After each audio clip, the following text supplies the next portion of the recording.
Hi, welcome. Now I'm going to show you how to use Excel to solve a transportation problem. Okay, so what I'm going to do is I will formulate the problem, then I will explain to you how to solve it. Okay, the problem which I have taken here is we have three plants which are all the sources for producing a product, and the product may be a bike or car or whatever.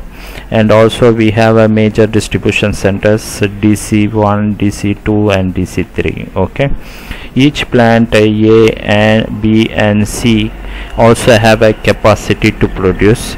Plant A can produce only 50 cars, plant B can produce only 70 cars, and plant C can produce only 30 cars. Okay, similarly for DC1, DC2 and DC3.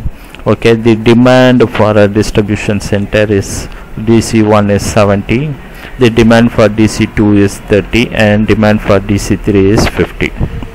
Okay, so we have a demand on distribution centers, and the capacity, the number of products can be produced by each plant is also given.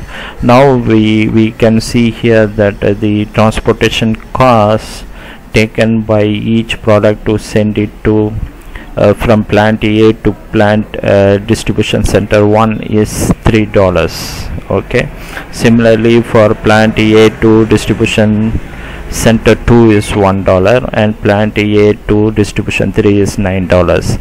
Okay, this is the cost table which gives what is the cost involved from a particular plant to the distribution center. Okay, so this is our problem, and we want to minimize the overall cost by allocating or finding how many products needs to be sent from each plant to each distribution center.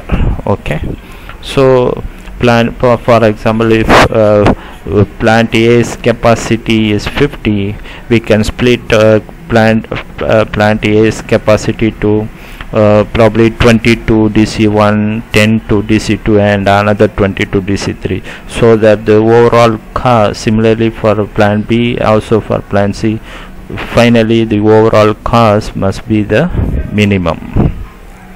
Okay, so how to solve this? Any problem like this to be solved in Excel must be the first step is to formulate the problem properly in the Excel worksheet. Okay, that is the main key to solve any transportation problem or any simplex problem. Okay, so in this case what I'm going to do is I'm going to formulate the problem in the same way how it is appearing here, and then I will show you how we can solve the problem. Okay, what I have here is I'm going to first find the changing variables, or the variables what we want to, how many products from plant A to DC1. Okay, it's going to be here. Okay, so I first set the changing variable matrix. It's similar to the cost table. Okay, this is a variable table. Okay, I take it the same format: plant A, plant B, plant C, and DC1, DC2 and DC3. Okay, this is the variable matrix. In the variable matrix you will see each cell here will represent the product needs to be found out, okay, or optimized to check how many products from plant A to DC1. Okay, the solution is going to come here. Okay, this is our objective, where we'll get the variables. We want how many products from plant A to DC1, how many from plant A to DC2, and plant A to DC3. Okay, these are all called the variables, or in here in Excel we will call them as changing variables. Okay, these are all changing variables. This is the solution we want to get it. Okay, and okay, this once we say this is a solution, then what are the constraints? Okay, constraints is nothing but we have the capacities for each plant is restricted by the capacity. Okay, what is our capacity here is the 50, 70 and 30. Plant A can have only 50 and plant B can have 70 products can be produced from plant B, and plant C is 30 products. Okay, if that is the case, what we are going to have, we are going to split the constraint into left hand side and right hand side. Okay, so left hand side is the left hand side and the right hand side. So we are going to see the capacity constraints. What is the capacity constraint? The products produced and send it to DC1, DC2 and DC3 from the plant A cannot be more than 50, because the capacity of this plant is only 50. So the sum of all the products send it from plant A to DC1, DC2 and DC3 is equal to 50. That is the constraint. Okay,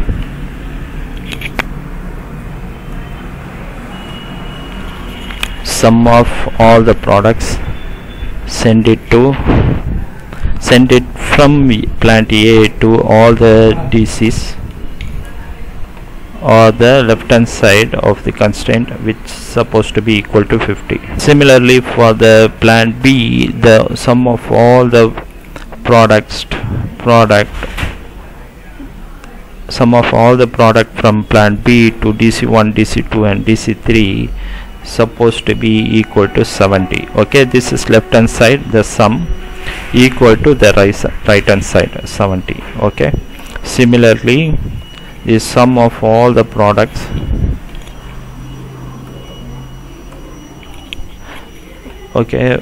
send it to DC1, DC2 and DC3 must be equal to 30. Okay, so we are not going to do individually the constraints. We are already preparing the left hand side and the right hand side of the constraints. Okay, these are all capacity constraints. Okay, what about the demands constraints? Okay, demands also here,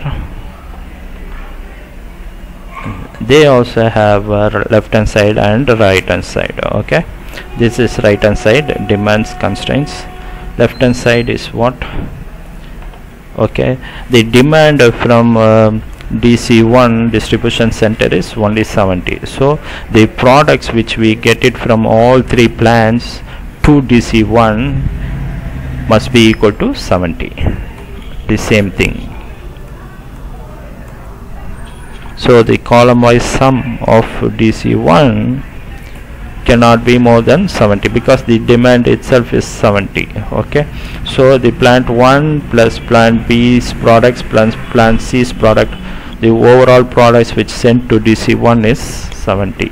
Okay, so left hand side is the sum, right hand side is equal to 70. Okay, similarly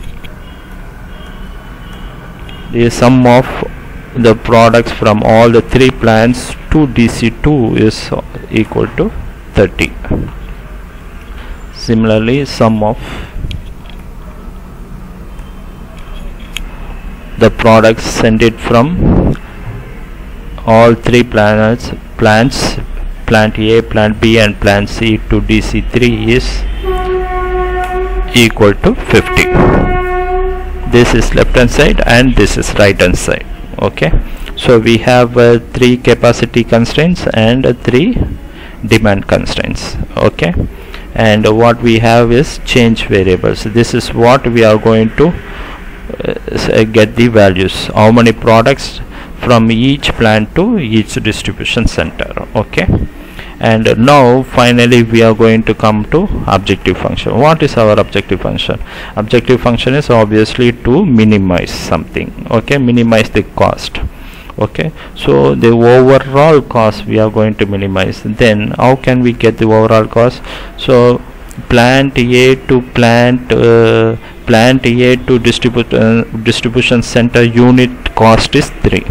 So per unit cost into what we are going to get the number of products, the variable, okay, will give you the overall cost for plant A to DC1. Similarly, for the unit cost of plant A to DC2 into the product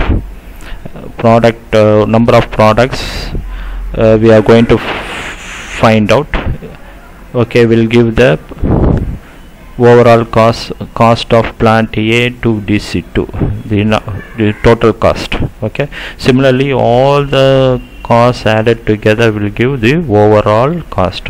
That cost we are going to minimize. Okay, so basically the cost coefficients must be multiplied by, each unit cost must be multiplied by the number of products and added for each cell. Okay, which is nothing but this product, individual cell, respective cell must be multiplied and added. Okay, so now you must know the sum product function.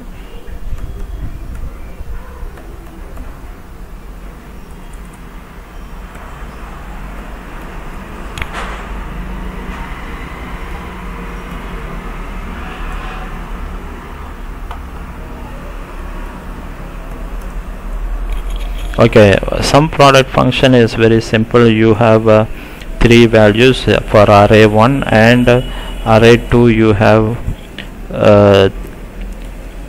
3 values. Then what sum product will do is, if you pass the array 1 and array 2, it will do the corresponding elements multiplication. Okay, products.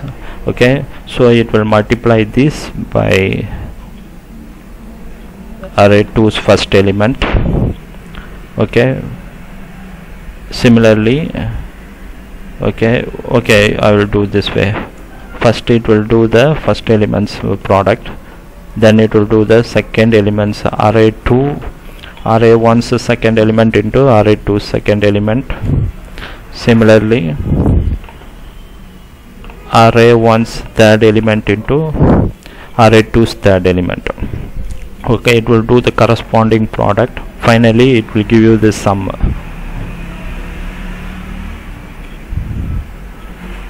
Okay, sum of all the products. That's why it is called sum product 32. Okay, now I will do the sum product.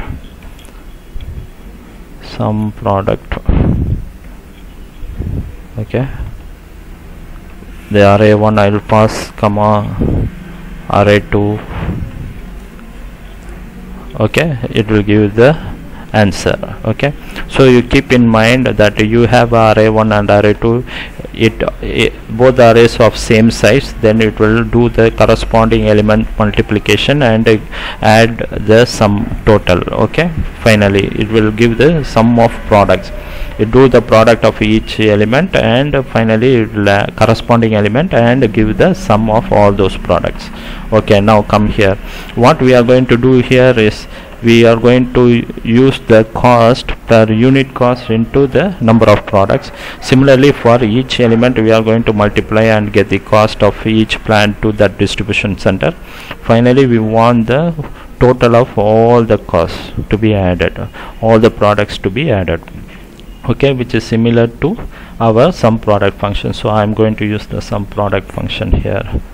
Sum product of, okay, first is cost coefficients, that is per unit cost matrix, and then the variables, number of products we are going to find out. Okay, so I am passing 2 arrays. It will automatically multiply and give the sum product. Okay, if you cannot understand this way, you can also do step by step in this way. Okay, first element unit cost into the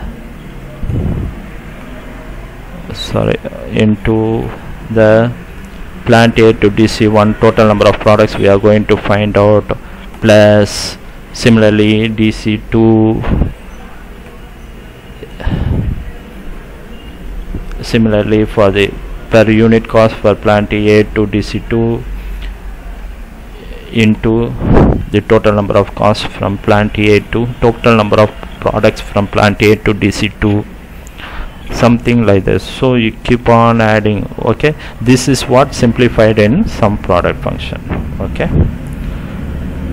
so if you are still you need some help from some product functions, so you can refer my previous videos. You can find a lot of some product examples are there. Okay, so for time being we are passing two arrays. It will do them corresponding element multiplication. Okay, then it automatically gives the individual cells total cost. Then we want overall cost. Okay, that is this. Okay, now we are going to solve by now we are set everything ready, constraints, changing variables and objective function. We are going to solve it by LP. Okay, how we are going to solve? We are going to solve the solver. Okay, so we are going to use the solver. Solver will be in data tab. Okay, there will be a group called analyze, but it is not here because I haven't added the add-in. Okay, if you don't have, how can we add the add-in, solver add-in? We can go to file, go to options. In the options you can see add-ins. In the add-ins you can see solver add-in is already installed, is there. So you go there, Excel add-ins, go manage Excel add-ins, go here, solver add-ins, check it. Okay,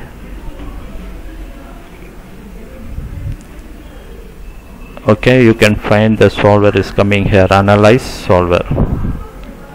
Okay, interesting. Now what we are going to do is click on solver. I'll reset all the values now. Okay, what I am going to do to set objective, my objective cell is already is here. Fine, so I click my objective cell. Okay, so my objective cell is already here, and which is this cell K2, and what is my objective? To minimize.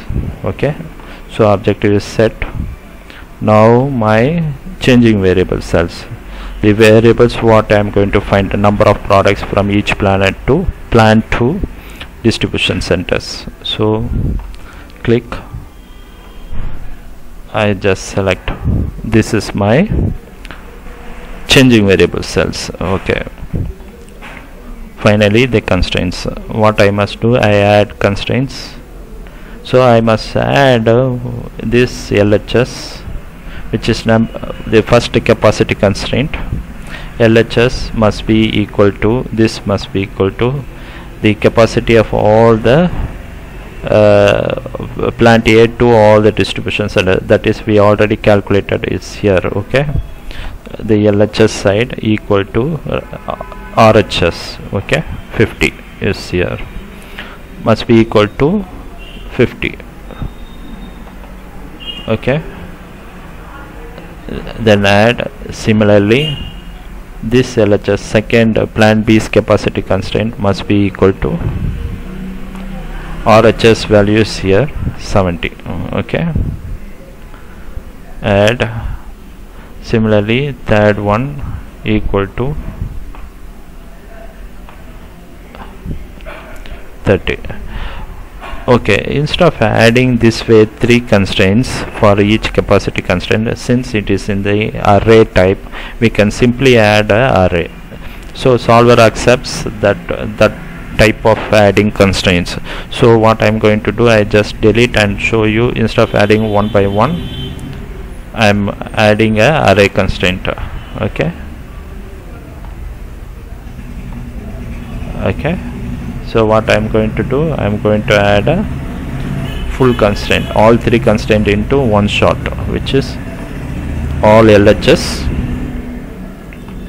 equal to the array of LHS equal to array of RHS for capacity constraints. Add. Okay, this is nothing but 3 constraints in a matrix form. Okay, similarly the demand constraints, all LHS of demands. Each distribution center demand is equal to, already given here, the demands RHS. Okay, press OK. We added these two constraints.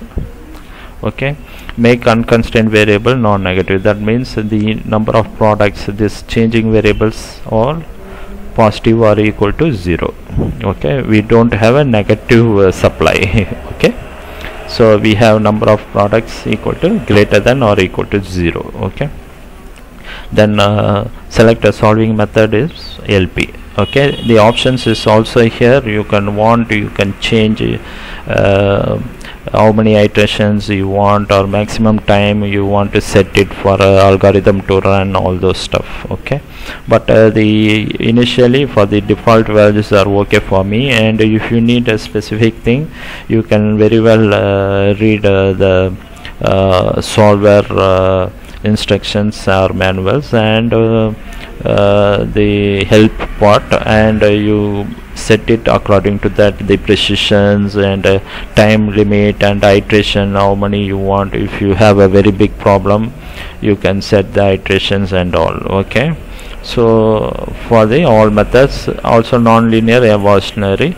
but this one is a simplex method. Okay, then I am not changing anything for the options time being. I just keep it the default simplex. Now I am going to solve the problem. Okay, everything I put it, I run it. Objective cell contents must be a formula.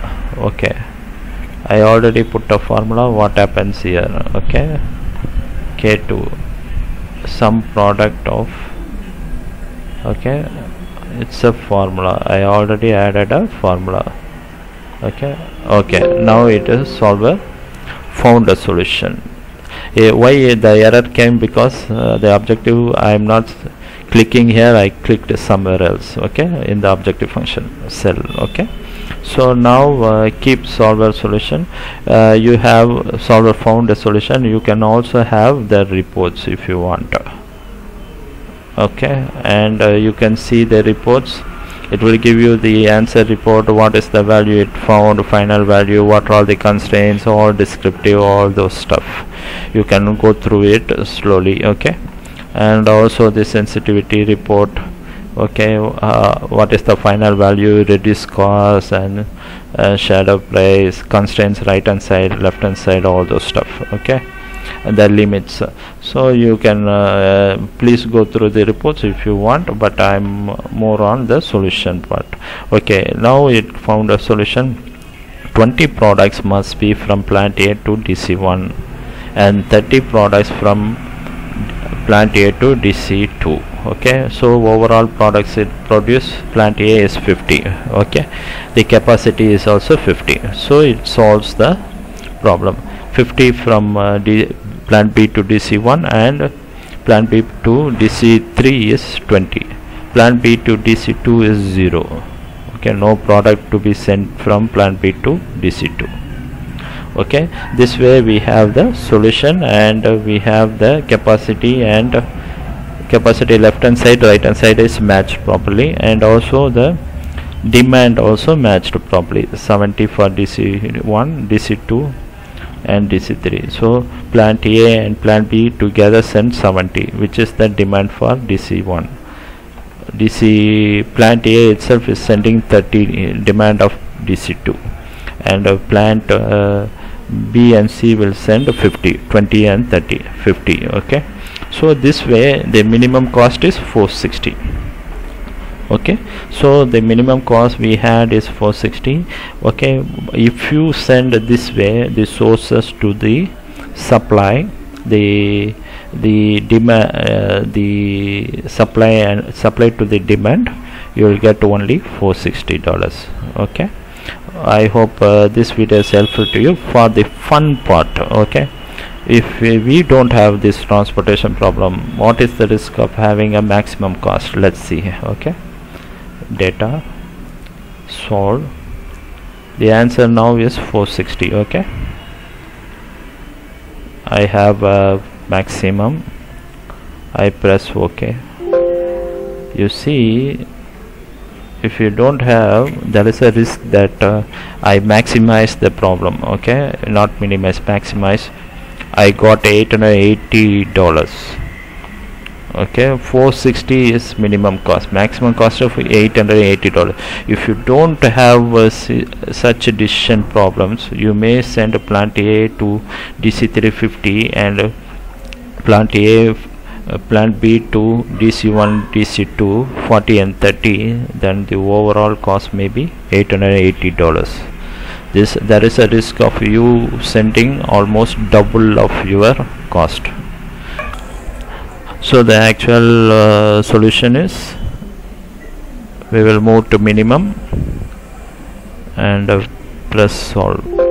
Okay, 460 is the answer and we solved it. This is the answer. Number of products we need to supply from plant A to DC1 and DC2, similarly for B to DC1 and DC3, and plant C to DC3. Okay, and overall cost we will get it is 460. Hope you like the solution as well as the formulation of the problem, and hope my video is helpful to you. And if you like my video, please subscribe to my channel. You already found the Alan Sam button is already there in this screen. You can press and subscribe to it, and leave your comments and suggestions, and also the improvements. Okay, I really value your improvements and your valuable suggestions to improve my videos and the solutions. Okay, and God bless you.